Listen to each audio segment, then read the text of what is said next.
শীতের সন্ধ্যা, কুয়াশা ঢাকা চারদিক। সন্ধ্যা বললে খানিকটা ভুল হবে। গ্রামের দিকে শীতের দিনে সন্ধ্যা 7টা মানে বেশ রাত। এমন অন্ধকারের মাঝে লালু ফেরিওয়ালা সারাদিন ফেরি করে বাড়ি ফিরছে।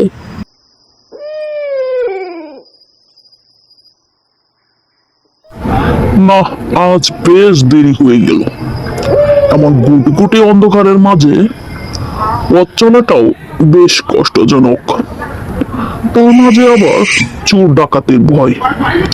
সামনে ঈদ বিদায়, তাই একটু পেঁচাগানা হচ্ছে।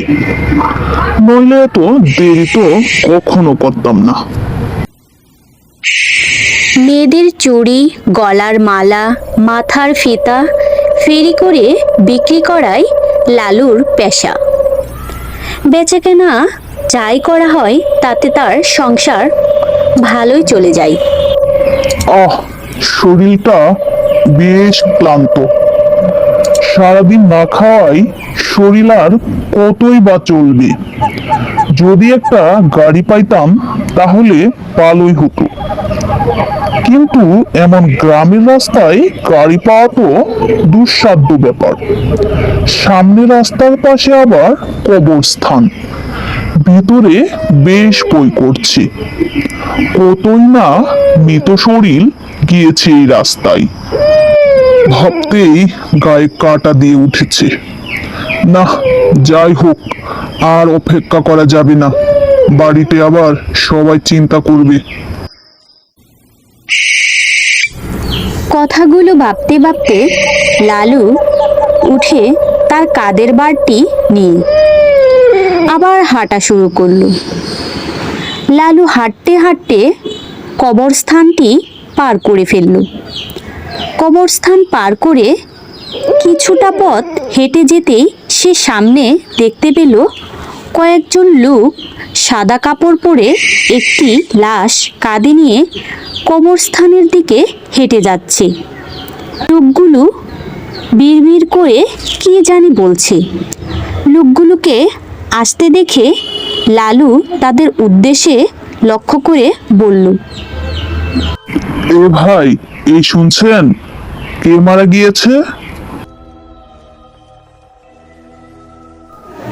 লোকগুলো লালুর কথার উত্তর না দিয়ে একতালে সামনের দিকে তাকিয়ে হাঁটতে লাগলো। লোকগুলোর মধ্যে একজন বলে উঠল, আমাদের সাথে অংশগ্রহণ করুন। আমাকে ক্ষমা করবেন, আমি বাড়ি যাচ্ছি। এমনিতে অনেক দেরি করে ফেলেছি। লোকটি লালুর কথা শুনে মুচকি একটা হাসি দিয়ে আবারও সামনের দিকে হাঁটতে লাগলো।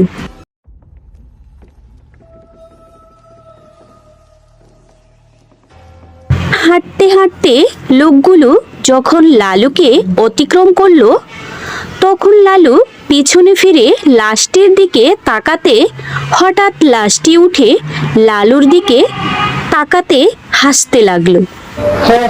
লালু ভয়ে আতঙ্কে উঠল। ভয়ে ভয়ে লালু পরে আবার লাশটির দিকে তাকাতেই সব কিছু আবার স্বাভাবিক হয়ে গেল। লালু আর দেরি না করে তাড়াতাড়ি করে বাড়ির দিকে হাঁটতে লাগলো।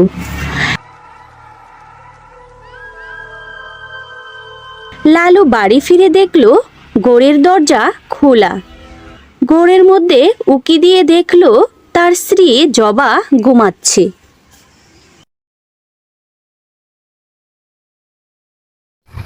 এই সময় আবার কে আসলো? দরজা খুলে দেখলো বাহিরে সেই লোকগুলো কাঁধে লাশ নিয়ে দাঁড়িয়ে আছে। কিন্তু এবার লোকগুলোর চেহারা একদম ফ্যাকাশে এবং ভয়ঙ্কর দেখাচ্ছিল। লালু ভয়ে এমন শীতের মাঝেও ঘামতে শুরু করলো। এরপর লালু ভয়ে ভয়ে তাদের জিজ্ঞাসা করলো, আপনারা এখানে কেন? লালুর কথার উত্তরে সেই লোকটি আবারও বলতে লাগলো, আমাদের সাথে অংশগ্রহণ করুন। আমি তো বললাম আমার সময় নেই। লালু কথা বলতেই লোকগুলো একসঙ্গে হা হা করে হেসে উঠল। লালু এবার ভয়ে দরজা বন্ধ করে ঘরের ভিতরে ঢুকতেই পিছন থেকে তার কাঁধে কেউ একজন হাত রাখল। লালু পিছনে ফিরে যা দেখল তাতে ভয়ে তার প্রাণ বেরিয়ে যাওয়ার মতো অবস্থা। লালু দেখল জবা এক ভয়ঙ্কর চেহারা নিয়ে তার দিকে তাকিয়ে আছে। জবা, তুমি না ঘরে ঘুমিয়েছিলে, তুমি আমাকে এবার দেখছো কেন?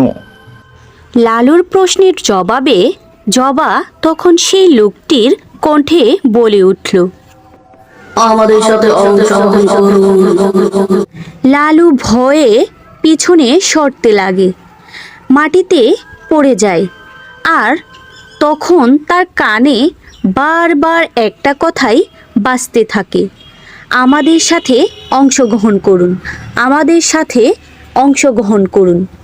লালু এবার ভয়ে চিৎকার করে ওঠে আর বলে, হ্যাঁ, আমি তোমাদের সাথে অংশগ্রহণ করব। আমাকে তোমরা ক্ষমা করে দাও, আমি তোমাদের সাথে অংশগ্রহণ করব। লালু কথা বলতে এক মুহূর্তে সে আগের জায়গায় যায়। লালু কোনো কিছু বুঝে ওঠার আগে লোকগুলো তাকে আবার জিজ্ঞাসা করে, আমাদের সাথে অংশগ্রহণ করুন। তার সাথে কি হচ্ছিল লালু কিছুই বুঝতে পারছিল না।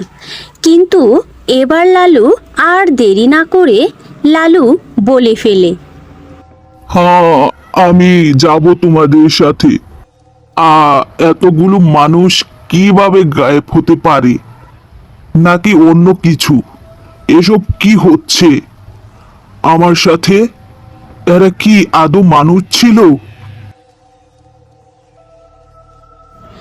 এটা ভেবে লালু ভয়ে যেন প্রাণ শুকিয়ে যাচ্ছে তার। লালু সেখান থেকে এক দৌড়ে বাড়ি ফিরে আসে। বাড়ি ফিরে এসে দেখে জবা ভাত বেড়ে তার জন্য অপেক্ষা করছে। জবাকে দেখে লালুর, কি গো, তোমার ফিরতে তো দেরি হলো যে, আর এভাবে হাঁপাচ্ছ কেন? লালু তার সাথে ঘটে যাওয়া সব ঘটনা খুলে বলল। এইসব কিছু শুনে জবা বলল, হ্যাঁ, মনে হয় যেন তারা কোনো প্রেতাত্মা ছিল। তুমি যদি তাদের সাথে না যেতে তারা তোমার কোনো ক্ষতি করত। তবে ভূত প্রেত যাই হোক না কেন, লালু এই ঘটনার পর থেকে আর কোনো দিন রাত করে বাড়ি ফিরে না। ছোট্ট বড় বন্ধুরা, আমার গল্পটি ভালো লেগে থাকলে তোমাদের আমার ভিডিওটিতে লাইক করে চ্যানেলটিকে সাবস্ক্রাইব করে দিও। তো দেখা হচ্ছে পরবর্তী কোনো ভিডিওতে।